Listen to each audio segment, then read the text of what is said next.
نحمده ونصلي على رسوله الكريم أما بعد فأعوذ بالله من الشيطان الرجيم بسم الله الرحمن الرحيم رب اشرح لي صدري ويسر لي أمري واحلل عقدة من لساني يفقهوا قولي رب زدني علما اللهم فقهنا في الدين اللهم إنا نسألك علما نافعا وعملا متقبلا ورزقا طيبا اللهم انفعنا بما علمتنا وعلمنا ما ينفعنا وزدنا علما آمین یا رب العالمین۔ اللہ تعالیٰ اتنی قسمیں کھا کے فرما رہے ہیں، پھر بھی کیوں نہیں انسان یقین کرتا؟ اس کی وجہ آگے بتائیے۔ اصل معاملہ کیا ہے؟ بل یرید الانسان لیفجر امامہ۔ مسئلہ پتہ ہے کیا ہے؟ اندر کی بات اللہ تعالیٰ نے باہر لا دی۔ اصل بات یہ ہے کہ انسان گناہوں کو نہیں چھوڑنا چاہتا، انسان چاہتا ہے کہ وہ گناہ کرتا رہے، انسان چاہتا ہے مجھے آزادی ملی رہے گناہ کرنے کی، مجھے کوئی روک ٹوک نہ ہو۔ حقیقت یہ ہے وہ فسق و فجور میں رہنا چاہتا ہے، وہ اتنا عادی ہو چکا ہے نافرمانی کرنے کا کہ اگر آخرت کو مان لیا، خود سوچے نا، تھوڑی دیر کے لیے سوچے، اگر آخرت کو مان لیا، قیامت کو مان لیا کہ آنی ہے، پھر کیا ہوگا؟ واقعی اگر دل سے مان لیا، انسان کو تو سیدھا ہونا پڑے گا، اپنی اصلاح کرنی پڑے گی۔ اگر جزا سزا کو مان لیتا ہے تو لازمی طور پر پھر اس کو دنیا میں ظلم چھوڑنا پڑے گا، اللہ کی نافرمانی چھوڑنی پڑے گی، حرام کاریاں چھوڑنی پڑیں گی، دوسروں کے حق مارنے سے باز آنا پڑے گا، بے ایمانیاں چھوڑنی پڑیں گی۔ مگر چونکہ یہ سب کرنا چاہتا ہے نا، وہ اس کی نیت بری ہے، وہ ان کو چھوڑنا نہیں چاہتا، اس لیے وہ کہتا ہے میں مانتا ہی نہیں ہوں۔ جیسے کبوتر بلی کو دیکھ کے آنکھیں بند کر لیتا ہے نا، تو اتنی قسمیں ہونے کے باوجود، سننے کے باوجود وہ اسی لیے نہیں مانتا کہ وہ جانتا ہے کہ اگر مان لیا تو بدلنا پڑے گا، بدلنا میں نے ہے نہیں، وہ زندگی بدلنے کو تیار نہیں ہے۔ پرابلم یہ ہے۔ اور آج ہم بھی قرآن کی طرف کیوں نہیں آتے؟ ان آیتوں کو کیوں نہیں سننا چاہتے؟ اتنی شدید آیات ہیں، کیوں ہم ان سے کنی کتراتے ہیں، کیوں آنکھیں چراتے ہیں؟ پتہ ہے معاملہ کچھ اور نہیں ہوتا، یہ نہیں ہے کہ لوگوں کے پاس وقت نہیں ہے، مصروفیت زیادہ ہے۔ پرابلم یہ ہے کہ لوگوں کو پتہ ہے اگر یہ پڑھ لیا نا زندگی بدل جائے گی، اور بدلنی پڑے گی، نفس لمامہ سٹرونگ ہو جائے گا، کچوکے دے گا، اندر سے تنگ کرے گا، آرام سے بیٹھنے نہیں دے گا، پھر ہمارے مزوں کا کیا ہوگا؟ اس لیے وہ اس کی طرف نہیں آتے، سننا ہی نہیں چاہتے۔ تو بل یرید، یرید کا مطلب ارادے سے ہے نا، انسان ارادہ کرتا ہے، اور ارادہ خود بخود نہیں ہو جاتا، پہلے انسان کے دل میں خیال آتا ہے، یہ خیال بار بار آتا ہے نا جب انسان کو، تو یہ خیال انسان کی خواہش بن جاتا ہے، پھر یہی خواہش تمنا بن جاتی ہے، انسان چاہتا ہے کہ میں اب یہ کام کر لوں، تب جا کے وہ ارادہ بنتا ہے، پھر وہ اس برائی کو کر لیتا ہے۔ تو ارادوں سے اگر انسان گناہ گار ہو سکتا ہے، خطا کار ہو سکتا ہے، تو انہی ارادوں سے انسان اللہ کا فرما بردار بھی تو ہو سکتا ہے۔ تو ارادہ ہی تو کرنے کی ضرورت ہے کہ نہیں میں نے یہ گناہ چھوڑنے ہیں، میں نے نہیں کرنے، مگر انسان کا ارادہ ہی نہیں ہے نا، وہ نہیں چاہتا کہ ان کو چھوڑے، وہ نہیں روک ٹوک برداشت کرتا، بلکہ کچھ لوگ تو صاف ہی کہتے ہیں ہم سے پابندیاں نہیں سہی جاتی بھائی، کیونکہ پتہ ہے کہ قرآن کی طرف آئے تو وہ کہے گا یہ پابندی، یہ پابندی، یہ نہیں کرنا، یہ نہیں کرنا، وہ ہم چھوڑیں گے کیسے پھر کام؟ تو انسان سیدھا ہونا ہی نہیں چاہتا، وہ منمانیاں کرنا چاہتا ہے، غلط روش پہ چلنا چاہتا ہے، وہ چاہتا ہے کہ بس ایٹ ڈرنک اینڈ بی میری، یہی زندگی گزارے وہ، یہاں جیوں، کھاؤ پیو، مزے کرو، عیش کرو، کل تو آنا ہی نہیں ہے، کل پتہ نہیں ہو یا نہ ہو۔ جبکہ قرآن کہتا ہے وَإِنَّ الدَّارَ الْآخِرَةَ لَهِيَ الْحَيَوَانُ لَوْ كَانُوا يَعْلَمُونَ، سورہ عنکبوت میں ہم پڑھ چکے ہیں نا کہ بے شک آخرت کی جو زندگی ہے وہی زندگی ہے ہمیشہ کی، کاش کہ یہ لوگ جانتے ہوتے۔ قرآن یہ کہتا ہے، یہ کیسے اس طرف آئیں؟ یسأل ایان یوم القیامہ، وہ پوچھتا ہے کب ہے قیامت کا دن۔ اب یہ نہیں ہے کہ وہ اس کو پتہ نہیں فکر اتنی ہے کہ وہ پوچھے کہ کب آئے گی قیامت. نہیں، اصل میں انسان اتنا ڈھیٹ ہو گیا نا، بجائے اس دن کی تیاری کرنے کے اس بات کے پیچھے پڑا رہتا ہے کہ قیامت کب آئے گی، تاکہ دوسرے کو لاجواب کر دے. کیونکہ وہ لوگ آپ صلی اللہ علیہ وسلم کے پاس آتے تھے اور کہتے تھے قیامت کب آئے گی. آپ صلی اللہ علیہ وسلم فرماتے تھے مجھے اس کا علم نہیں ہے، مجھے نہیں پتا. تو کہتے تھے لو ان کو جس چیز کا پتہ ہی نہیں ہے تو پھر کیا یہ باتیں بنا رہے ہیں. اچھا پھر لے آؤ نا قیامت. آپ روز کہتے رہتے ہیں قیامت آنی ہے، تو لے آؤ، کب آ رہی ہے پھر؟ اس طرح ہنسی اڑاتے تھے. کیونکہ ظاہر ہے آپ صلی اللہ علیہ وسلم تو یہ نہیں کہہ سکتے تھے کہ اچھا ابھی میں لے کے آتا ہوں. تو اب ان کے پاس ایک موقع مل جاتا تھا نا، وہ کہتے تھے ہمارے تو کان پک گئے سن سن کے، لاؤ اب. تو ایک مذاق کے لیے، ایک تانا دینے کے لیے یہ بات کہا کرتے تھے. حضرت عمر کے سامنے کسی نے یہ سوال کیا تھا متی یوم القیامہ، کب آئے گی قیامت؟ تو انہوں نے پوچھا یہ سوال کس نے کیا؟ جو یہ جاننا چاہتا ہے نا وہ اس سورت کو پڑھ لے، کیونکہ یہ سورت اس کو سمجھا دے گی کہ قیامت کب آئے گی. اور پھر اللہ تعالیٰ نے اس ساتھ کا نقشہ کھینچا ہے، اس کی منظر کشی کی ہے، بہت ہی خوبصورت منظر کشی ہے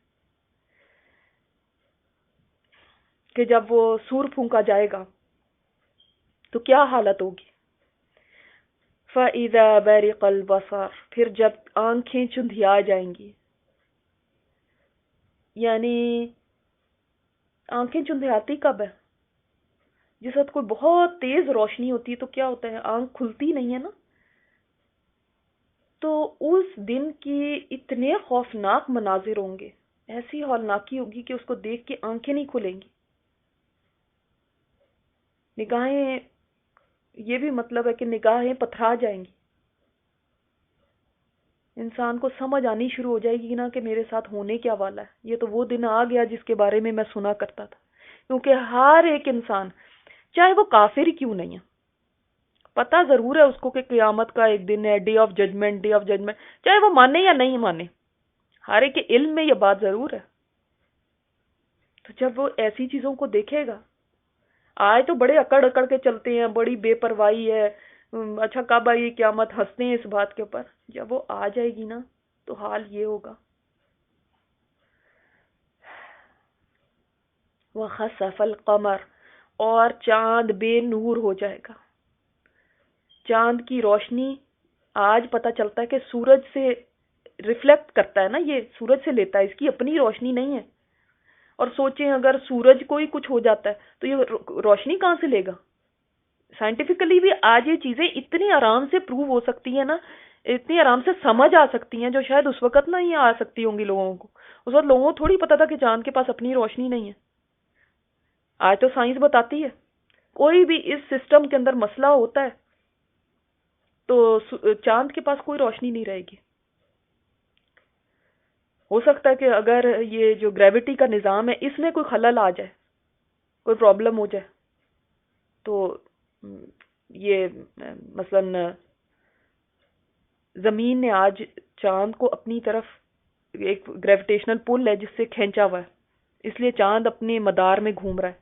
اگر زمین کی یہ کشش جو ہے اس میں تھوڑا بھی رتی برابر فرق ہو جائے تو یہ چاند تو نکل جائے گا اپنے مدار سے اور سورج میں جا کے گر جائے گا، کیونکہ سورج بھی اس کو کھینچ رہا ہے. تو وَخَسَفَ الْقَمَرُ، اور چاند بے نور ہو جائے گا. یعنی اس سے پتہ چلتا ہے کہ قیامت جو ہے نا صرف زمین پہ نہیں آنی، یہ آسمان پہ بھی ہوگی. یعنی زمین آسمان سبھی تباہ ہو رہے ہیں. وَجُمِعَ الشَّمْسُ وَالْقَمَرُ، اور جمع کر دیے جائیں گے سورج اور چاند. یعنی ان کا علیحدہ علیحدہ کوئی وجود نہیں رہے گا، جمع ہو جائیں گے. اب جیسے حدیث میں بھی ہے کہ سورج قیامت، قرب قیامت پہ آپ سب کو پتہ ہے مغرب سے طلوع ہوگا. تو یہ بھی مانا ہو سکتا ہے کہ سورج بھی مغرب سے طلوع ہوگا، چاند تو ادھر سے ہوتا ہی ہے، ایک ہی جگہ سے نکلیں گے تو جمع ہونے کی صورت ہی ہو گئی.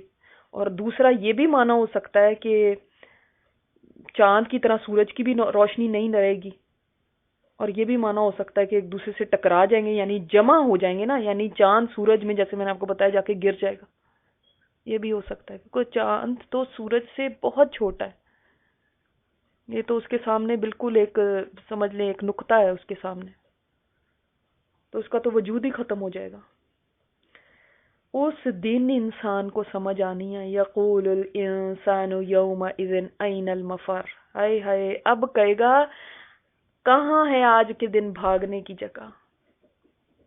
اب سمجھ آ رہی ہے نا، وہ تو اللہ سے بھاگا کرتا تھا نا، اس کے دین سے بھاگا کرتا تھا، اس کے کلام سے بھاگا کرتا تھا دنیا میں۔ آج جب اللہ تعالی کی طرف جانے کا دن آ گیا ہے تو اب کہہ رہے کہاں بھاگوں اس عذاب سے بچنے کے لیے، اس حساب کتاب کے دن سے بچنے کے لیے۔ کوئی جگہ بھاگنے کی نہیں ملے گی، کلا لا وزر، ہرگز نہیں، کوئی پناہ کی جگہ نہیں ہے۔ انسان کی حالت سوچیں اس دن کیا ہوگی، کیا عقل رہ جائے گی اور اس کی کیا تکبر رہ جائے گا۔ وہ فرار کی جگہ تلاش کرے گا کیونکہ اس کو یقین آ جائے گا آج کہیں چھپنے کی جگہ نہیں ہے، آج حساب کتاب سے کیسے بچوں، آج کہاں چلا جاؤں میں، کہاں غائب ہو جاؤں۔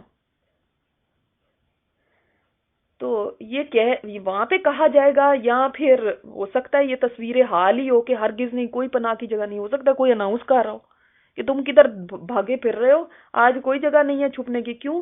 اس لیے کہ وہ جو ساری جگہیں جہاں پہ دنیا میں چھپا کرتے تھے، کوئی غاروں میں چھپتے ہیں، کوئی قلعوں میں چھپتے ہیں، یا آپ دیکھیں نا کوئی وادی میں، کوئی ٹیلے کے پیچھے یا کوئی درخت کے پیچھے، اس دن تو ہر چیز فلیٹ ہو جائے گی، کوئی جگہ ہی نہیں چھپنے کی، زمین بالکل روٹی کی طرح بچھا دی جائے گی، اس میں نہ کوئی اونچی جگہ ہوگی نہ نیچی جگہ، نہ کوئی درخت نہ ٹیلا نہ پہاڑ، کچھ نہیں، کدھر جا کے چھپے گا؟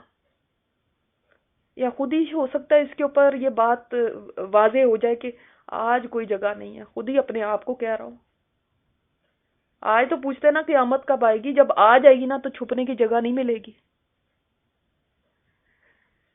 اِلیٰ رَبِّکَ یَوْمَئِذٍ الْمُسْتَقَرُّ، تیرے رب کی طرف اس دن ٹھہرنا ہے، اس دن قرار گاہ ہے، اس دن کہیں اور جا کے جگہ نہیں ملے گی ٹھہرنے کی، جگہ ملے گی تو رب کے سامنے، کہ اس کے سامنے کھڑا ہونا پڑے گا، پیش ہونا پڑے گا، اس سے ادھر ادھر نہیں ہو سکے گا۔